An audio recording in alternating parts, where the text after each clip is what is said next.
All right, so peace, family. It's Asmar Bilal, host here, Secure Tomorrows, where we talk about what happens after the lights, the cheers, and how athletes build real legacy outside of the game.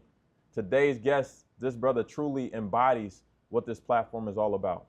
From locking down receivers at the University of Notre Dame to hearing his name being called as a first-round draft pick to the NFL, to now leading the movement and helping to redefine the transition of what comes next.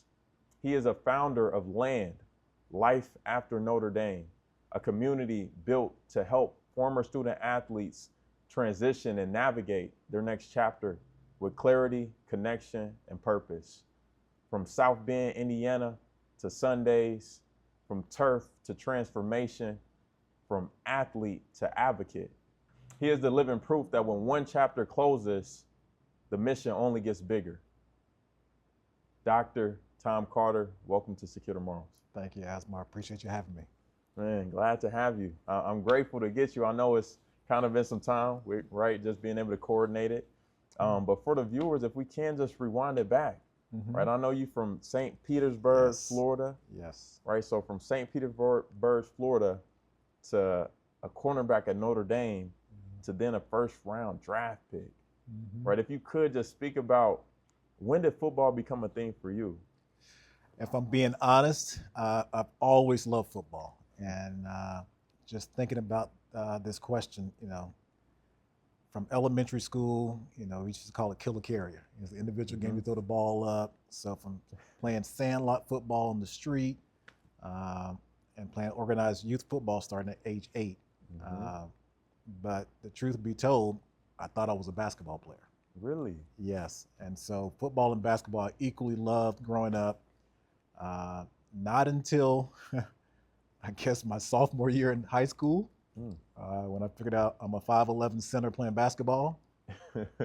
This basketball thing might not be a reality, and obviously, I didn't take football for granted. I was playing varsity as a freshman. I was starting at quarterback as a sophomore. So I knew at my sophomore year, to answer your question, that, all right, this football thing, it might can take me some places. Okay, so sophomore year. So is that when you started getting scholarships and recognition at that level? A little bit, yeah. Well, yes, when I was playing on the varsity team, I got some looks, and then I got invited to come up to the Florida State camp between my sophomore and junior season. And my high school running back at the time was a guy named William Floyd.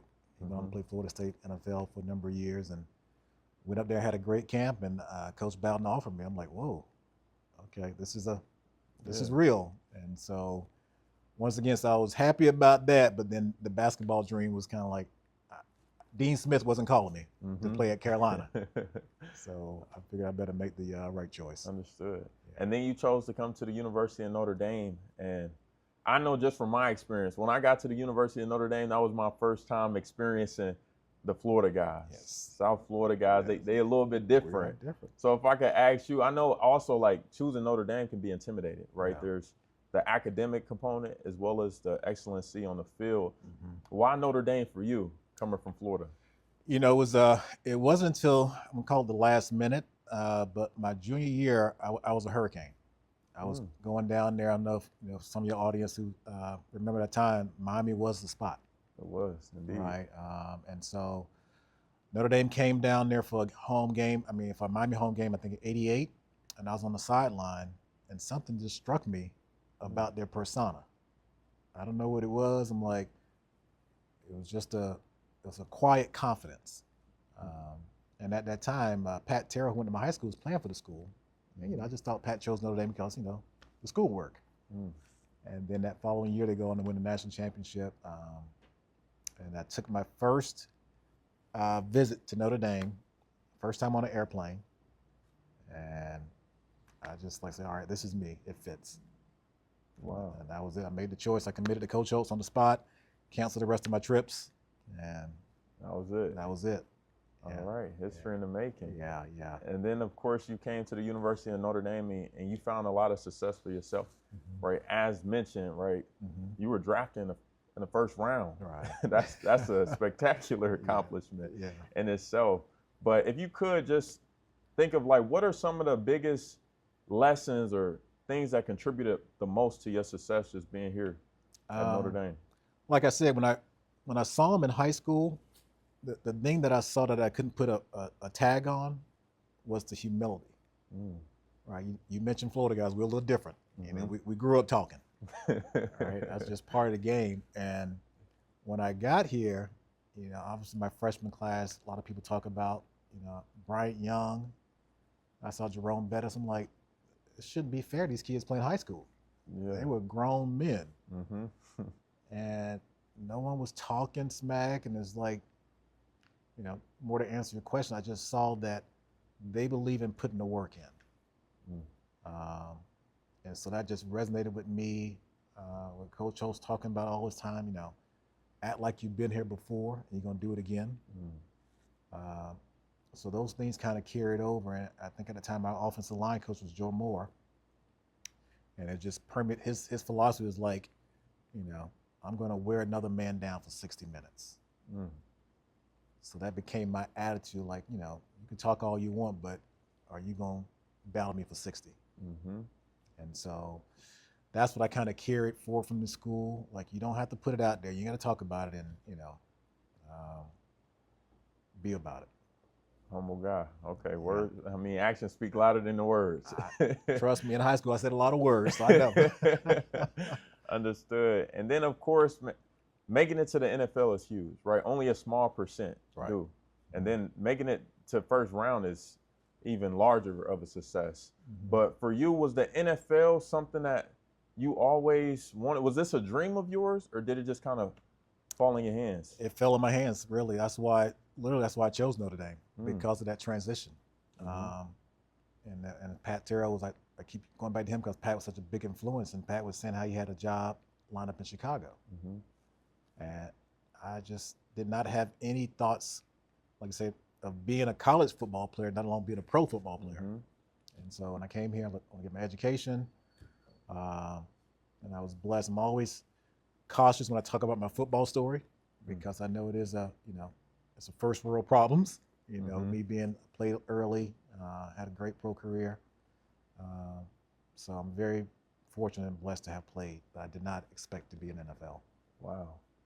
Okay. And then, of course, so you played 9 seasons in the NFL, right? Average span in the league is usually 3, right? So you even exceeded that time period as well. If you could just think of, like, what exactly did making it to the NFL bring that you think, if perhaps you didn't play or go that route, would have been for you and your family? It brought a lot. It opened the world. You know, obviously for my family, you know, it's life-changing. But I'm always careful. It's a two-edged sword, right?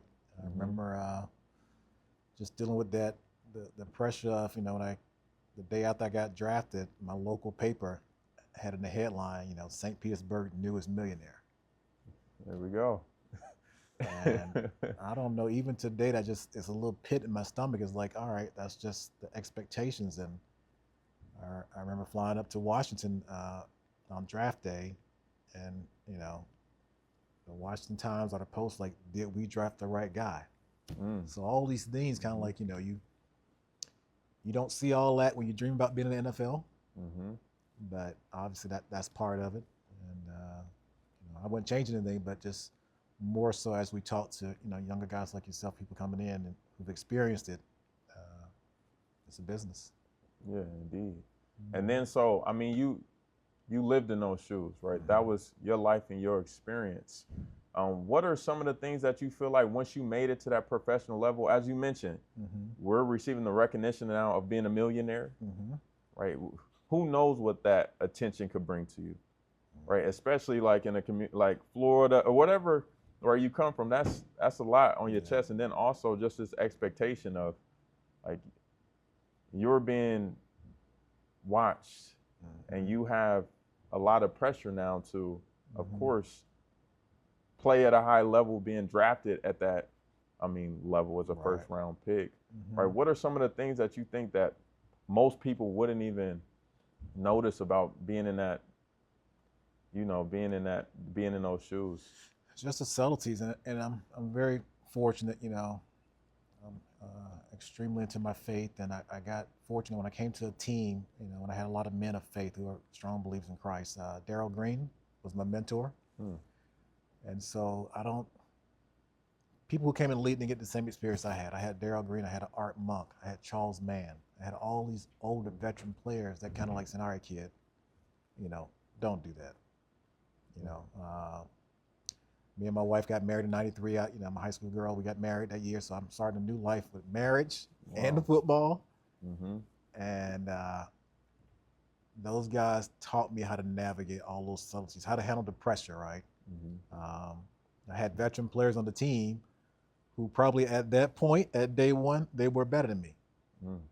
But because of my draft position, like, you playing, kid. So was I thrown out there a little early, to see what we got? So those are the things that happen. That's what young guys don't expect when you come into the league. You're like, I'm first round, like, I'm gonna be the best guy on the field. Like, athletically, you got the potential to do it. So answering your question, those men taught me how to work. At Notre Dame, obviously, you gotta be balancing schoolwork. I just couldn't think about doing football full time, but they trained me how to be a professional and work at it full time. Yeah, truly. And so just to speak on this, I know soon after your time with the NFL, you also worked with the NFLPA, correct? Correct. And then, so just from some of those things, right? I know you transitioned to the NFLPA, so then you started to service the players that, the shoes that you were once in. Yes. You were a player, and then you kind of changed positions to then service them. Right. So from you going from the NFL and then going into working with the NFLPA, what was one of the biggest transitions that you noticed from there, from working as a player to now having to service those? Yeah, that position. So my last year in the NFL was 2001. I got hurt the week after 9/11, tore knee ligament. And so my transition is very similar to a lot of folks I've seen. If I'm being honest, I might overshare. When I retired, I said, all right, told my wife, I said, I've got 4 little kids. I said, we're financially ready. I said, I got insurance for 4 or 5 years in the league, and I just sat on the couch. My brain was telling me, I was turning 30 that year. I'm like, hey, you did it. You got your family set. You just, and I think about 2 months sitting on that couch watching Ambush Makeover and Oprah. My wife's like, what are you doing, dude? I'm like, I'm retired. She's like, So once again, she subtly got me out, and that's when I started substitute teaching. So when I talk about the transition, we have to be intentional with it. So when I started teaching, that led me to do work in the ministry. So I worked for the ministry for a couple of years. And from there, I became a high school teacher. And in 2006, going back to the PA, that 5-year gap, I was high school teacher in ministry, and that's when Gene Upshaw knew my playing days as a player rep, and he asked me to come on to the PA. So those 5 years really taught me a lot about you have to be intentional. I've seen it, as you with your peers, you guys are going through it now. You see all different stuff happen. So when I got to the NFLPA, I felt that I had a good understanding of the civilian world. And you guys can cut it, but when I was teaching high school, I got my first paycheck, and I'm like, all right, is this the OTA money? I'm like, where's the rest of it? Like, is this like one day, and sitting in the cafeterias, I got a chance to understand why people they get so vocal with athletes, right? I'm making my teacher salary. These kids are driving me up a wall teaching class, and I'm making $35,000, $40,000 a year, and so I got a chance to understand how the world views athletes from that perspective. Yeah, but I'm glad that you brought up the finances, because that's one of the big struggles also, right, when playing at that professional level. So if you could just speak on that, did you have somebody that kind of helped you with the understanding of money? Like, were you already familiar with money? Did you come from money, or like, how was it being able to manage that much money when you made it to the professional level? And we all are built different personalities. I thank God I'm naturally cheap. Okay. Frugal. Yeah, frugal, conservative, however the word you put it. And as a young kid, my mom worked 2, 3 jobs. She was a bank teller. Mm. And so for her, when I was a kid, when I would ask for stuff, I think my 8th grade year, for her to teach me a lesson, say, all right, you take care of the checkbook. Mm. And so my mom started having me balance the checkbook in 8th grade. Wow. And so I knew what to ask her and not. And once again, guys, my 8th grade year was the first year Jordans came out. And I wanted to ask her, say, Mom, can we please go buy these Jordans? She's like, you do the checkbook. Is it there? All right, Chuck Tails it is. So, so going forward in my college internship, I worked at, it was then Nations Bank, now Bank of America. So every year in my college, freshman, sophomore, junior year, I was working in the institution bank. So I knew I wanted to be a banker. And because I got drafted, all those life lessons working in the bank, I kind of knew that, even today when I give financial advice, I keep it simple. I was like, don't spend. I'm not going to tell you all this complex, hedge fund this, like, don't spend. Invest. Simplicity. It's simple, and that's a safe all and just delayed gratification. That's what one of my neighbors basically said, just wait. If you sit on and just wait. And so for me personally, I know we all have different things, but when I see young athletes, I said, just do delayed gratification. For me, the guy said, you've been poor your whole life. What's 4 or 5 more years gonna hurt? Yeah, that's a good point. Okay. I'm eating a lot better than I used to eat, and I'll just wait till the dust settle. And that's what me and my wife, I give her a lot of credit because she was our bookkeeper. And so she just kept us in check. Wow. And then correct me if I'm wrong, you studied finance at the University of Notre Dame Finance as well. major, yes. Wow. Yeah. Okay. So I don't think everybody, right, shares in that story. Of course, you having the background with your mother being a banker as well as her, like, teaching you this in 8th grade.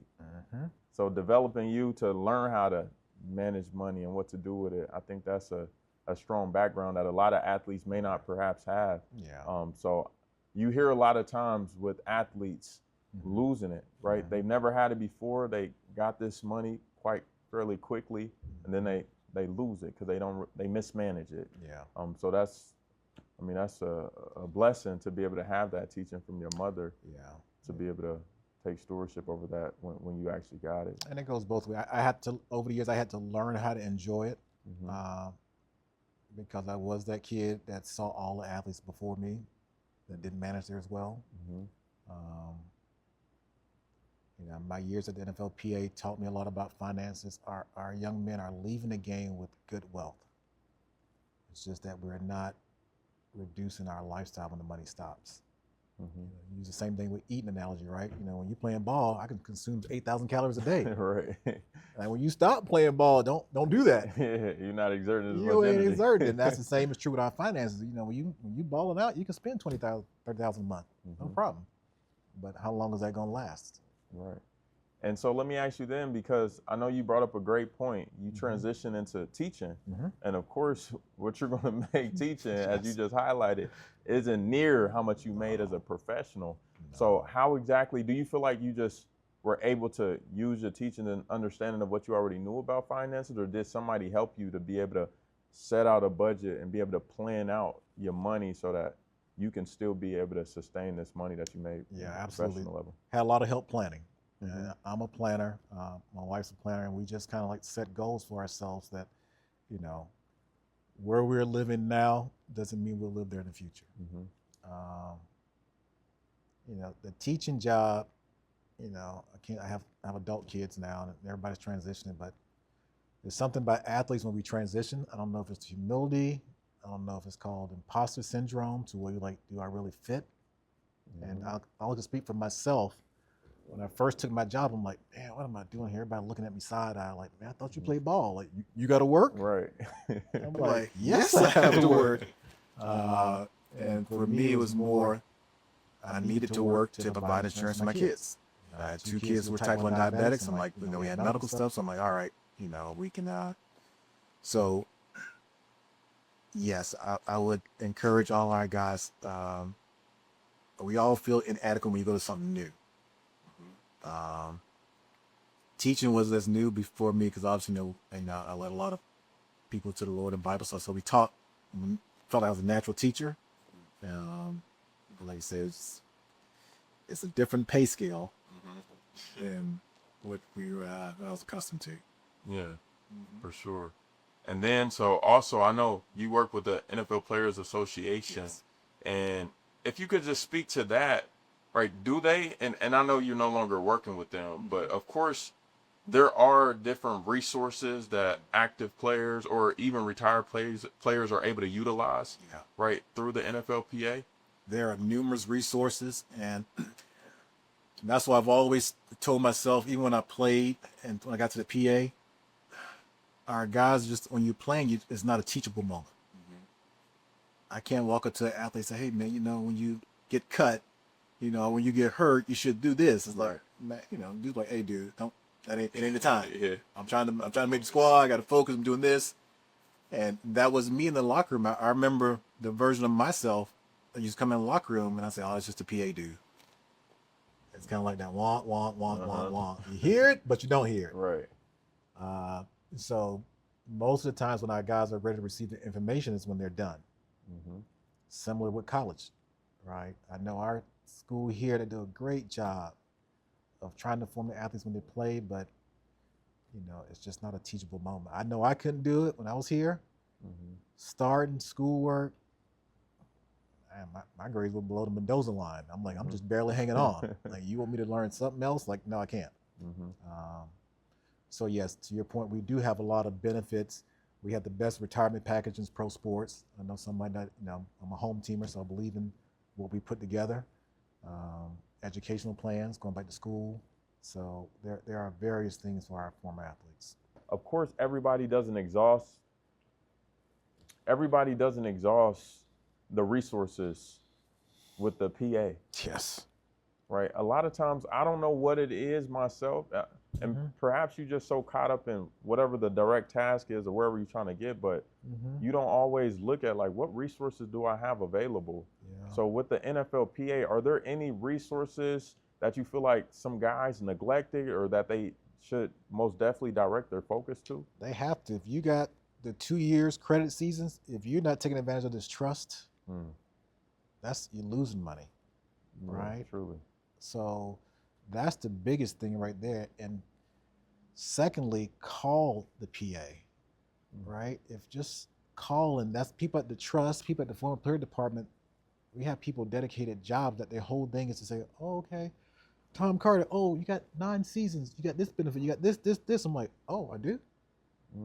Right? So I'm an audio visual person. I get those emails. I don't even look at them. Yeah, right. All right. So I would encourage everyone that if you play in the league and you got a couple seasons, even if you only don't got an accredited season, you still got things you might get.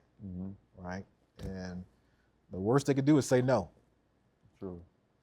So yeah, I would definitely encourage folks to definitely take up the trust, get the free education, and definitely call the former players benefits and see what you have. You might qualify for, a TNP.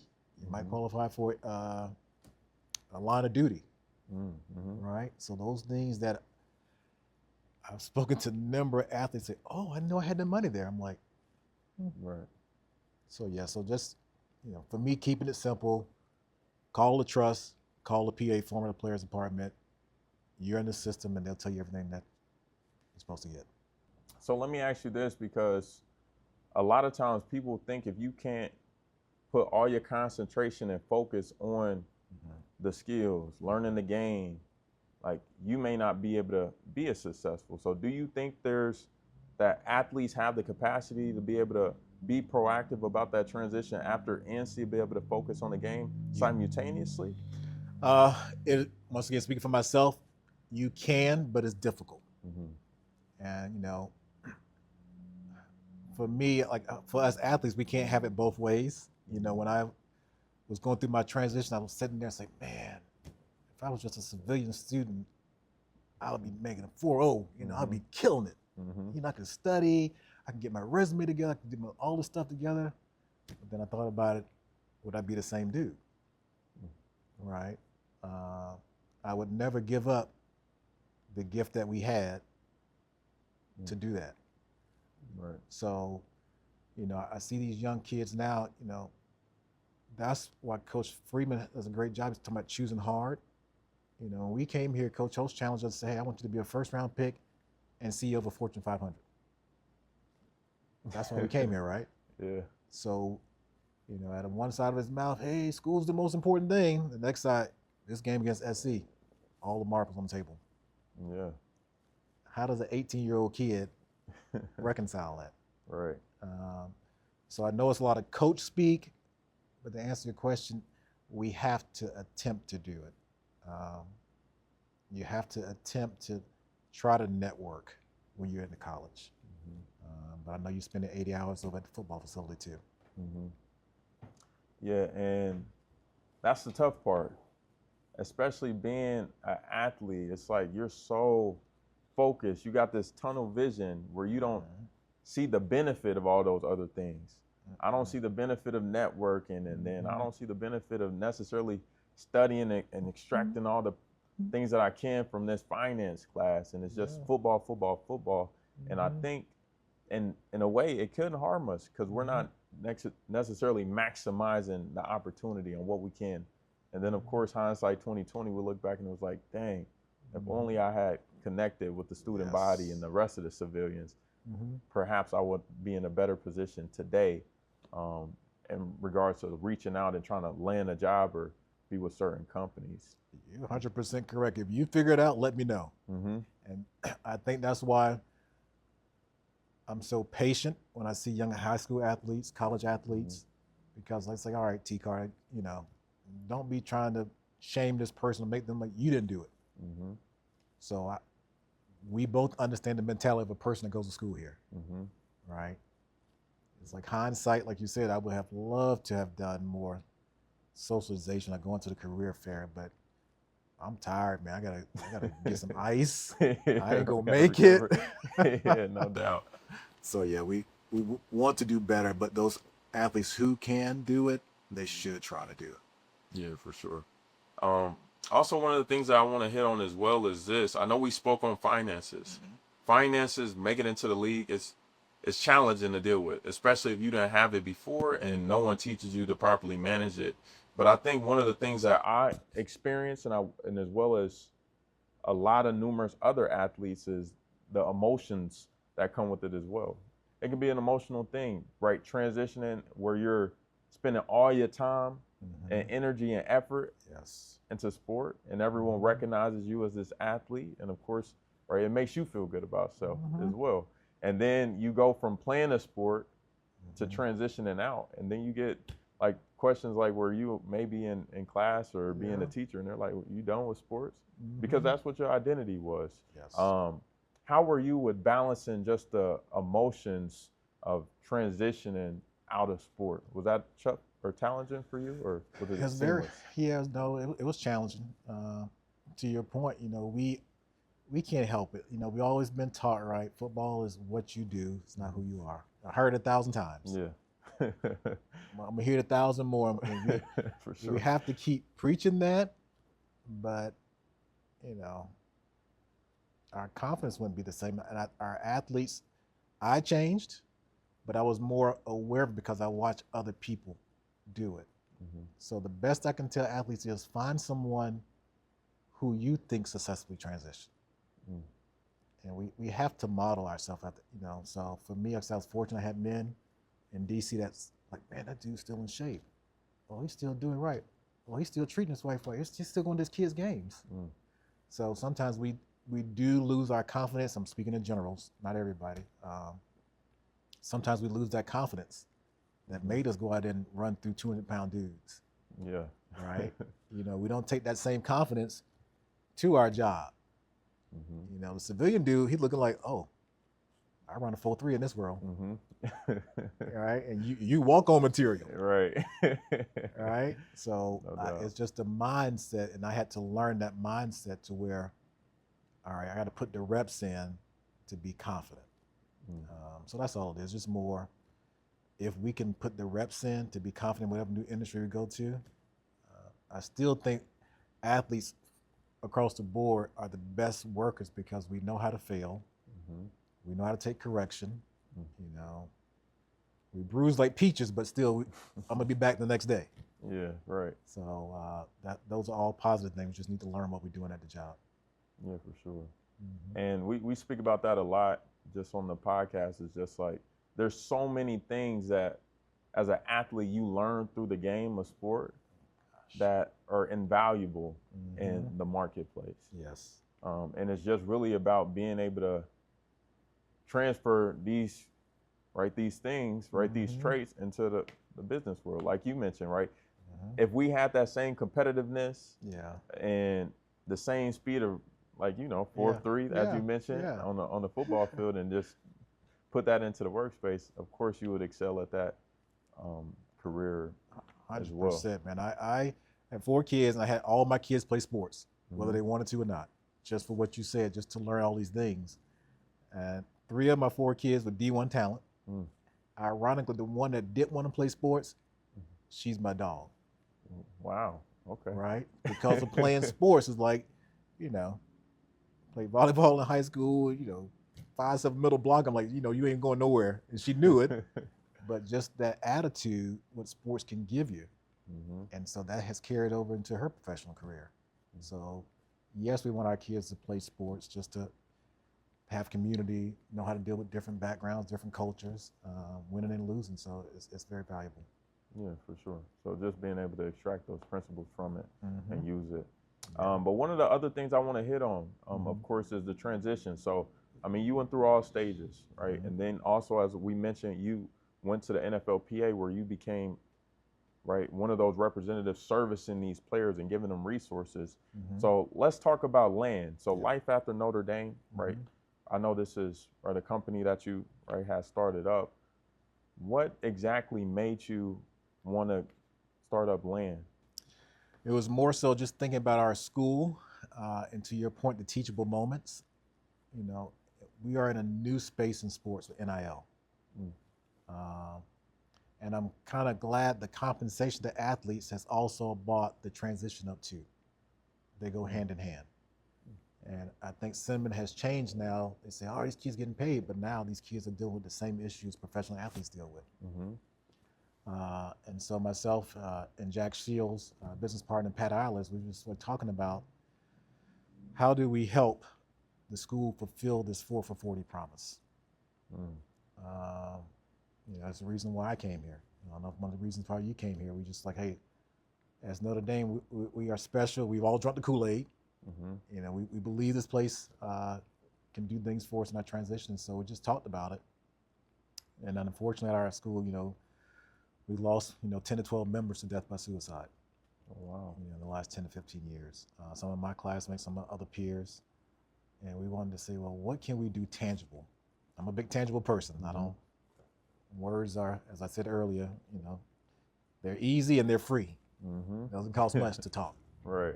And so we say, what can we do tangibly to help our athletes transition? And, nothing new under the sun. So some of the stuff I did from my 15 years at the PA, I just kind of scaled for college. We established a mental health pillar so that when our athletes do leave school and you go through that transition, it's tough. You might want someone to speak to. And so we established that. My teammate in college is Dr. Brian Radigan. Radigan, that was, wow. So okay. Radigan, we brought Rad in. I brought Rad in. Rat's on our advisory board. And, Rat's a great man. He said, hey, Tom, my SBO will take care of all former athletes who've had orthopedic issues. I said, Rat, you the man. Wow. So any ND athlete out there who might feel something, you're welcome to come back and Dr. Radigan can take a look at it. We do have physical therapy company that we partner with. So if you need some PT help, we can get you that. So that's our physical health pillar. And most importantly, we established this career pillar. You come to school to get a job. And for me, I don't speak for other athletes, it was just tough to plug back into the network because either just through embarrassment, not knowing people, not wanting to reach out, I didn't. Mm. And so a lot of our athletes fall in that bucket. So now when we talk to an athlete, we automatically plug them back in. We coach them back in. Mm. Wow. And I know, obviously, we are athletes, and some folks might say, "Oh, they should have did it when they were in school." Like, I understand that perspective, but I had an 80-hour full-time job at the facility. Right, for sure. So those are our 3 core pillars, and I think our school started with Jack Schwarbrick, brought us in. He saw the vision, the reality of it, and Pete Bavach was our biggest champion, and it is Notre Dame. So it makes me feel great knowing that we care. Just show them you care. And we do care about our former athletes. Yeah, for sure. And honestly, a lot of what land represents is what I've been trying to highlight as well through my platform. Because I think as guys go through these transitions, I mean, it's a lot of the things that you just mentioned. Like some guys are embarrassed to reach back out. Some guys may not even know the resource available. Yes. So having a resource like this to help out with this large population of athletes that went through this struggle is important. I didn't realize that the Dr. Radigan and you had this pillar for the physical health as well. Yeah. So just asking about this because some of the people that are some of the Notre Dame athletes or former athletes that might be tapping in, how exactly does the physical health work? Like, do I just need to be a Notre Dame athlete, or could I just be a student, or is it for land for Notre Dame athletes? For Notre Dame athletes, student managers and trainers. Okay. So if you were in the fight with us those 80 hours a week, okay, you come on through. So, and also for the cheerleaders. So that was Dr. Radigan. He was insistent on the trainers and managers because those guys, they put the same amount of hours in, probably more. Yeah, for sure. And so that's how it works. Now, obviously, if you have insurance, that's great. We have financial aid for those who don't have insurance. Okay. That we can apply for that. But, Dr. Radigan is here. He say, hey, we're going to make it happen. If our athlete is hurting, we're going to make it happen. Okay. So there is financial aid for those who may not have insurance? Yes. There is. You can apply for financial aid. So that's what we want to make sure it covers all. Obviously, being at land, we can't get into the personal health information. That's like a legal thing. So we turn them straight over to the doctors. And then if they can't afford, we'll want a financial aid for them. Also, one of the big things that you just said, and you hear it echoed all the time, is 4 for 40. Right, with these 4 years, it should carry you for the next 40 years. Yes. And I know what you just mentioned. You want to focus on that 40. So for athletes that are transitioning, I feel like a lot of times, once it's done, they don't really understand the network of Notre Dame, or when they go through their application process, it's not like these Notre Dame alums are saying, hey, come work with me.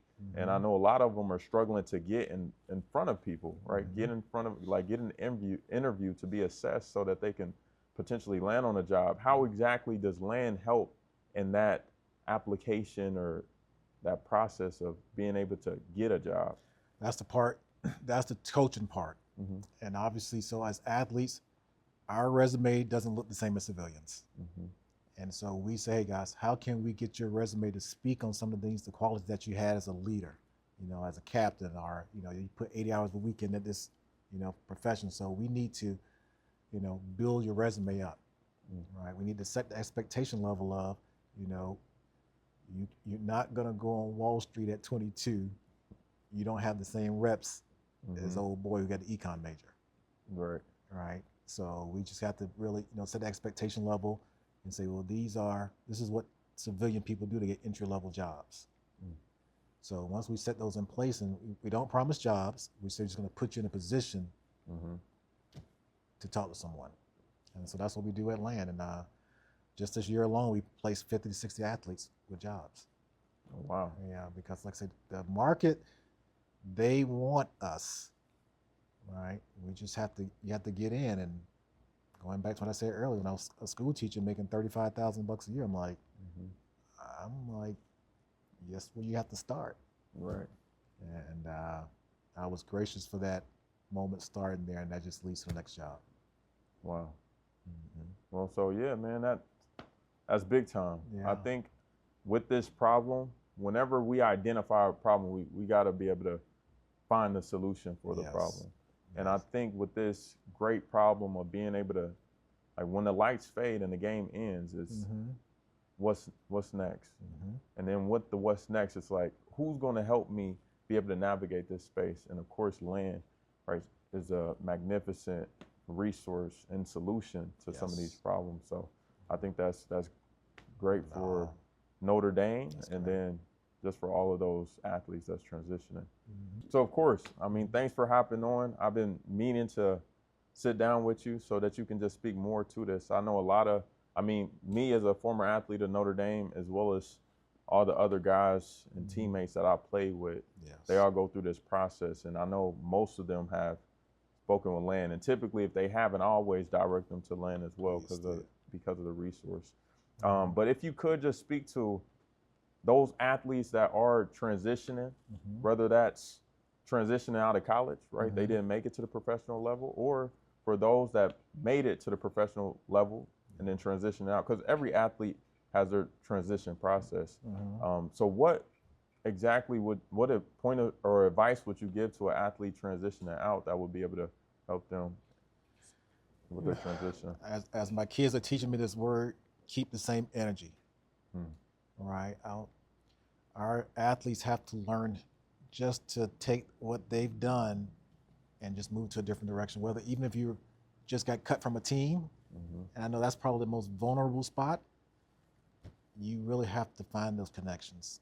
And that's something that I know we're not built like that. That's not our DNA. We've always been top of the food chain. You have to start reaching out then.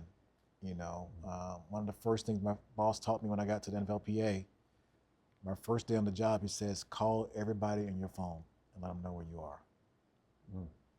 So for athletes transitioning, open your phone up and call every contact that you have in your phone and say, hey, you know, you don't have to go, I'm saying I'm out of work or nothing like that. You say, hey, how you doing? Just let you know if you hear something, let me know. So that's the work part, but that's also the humble part. Truly. Right? So that's what I would do step one for all those athletes transition, all those people.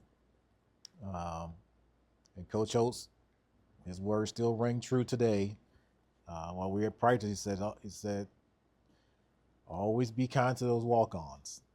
All your classmates, all your teammates. It says the same people you see climbing the ladder are the same folks you're gonna see when you come back down. So if our athletes are currently playing right now, treat people with respect, you know, keep that same energy, love on folks, you know, just because you're playing a sport, be humble. But yeah, so that would be my advice, guys. Just start picking up the phone, calling. If you're a Notre Dame athlete, call Land. All right. If you're not a Notre Dame athlete, you know, try to call somebody that you trust that can help you with the resume, that can make connections for you. Wow. Well, there it is. Well, thank you for hopping on. Yeah. It's a lot of wisdom there. I haven't heard that quote of when you climb up the ladder, right, be careful and respectful to the people that you see along the way, because you're going to see those same exact people when you're coming down. You will. And I think I've never heard that, but I mean, it's a lot of wisdom in that. Yeah. But yeah, thank you for hopping on. It was glad to have you. Thank you, brother. Appreciate that.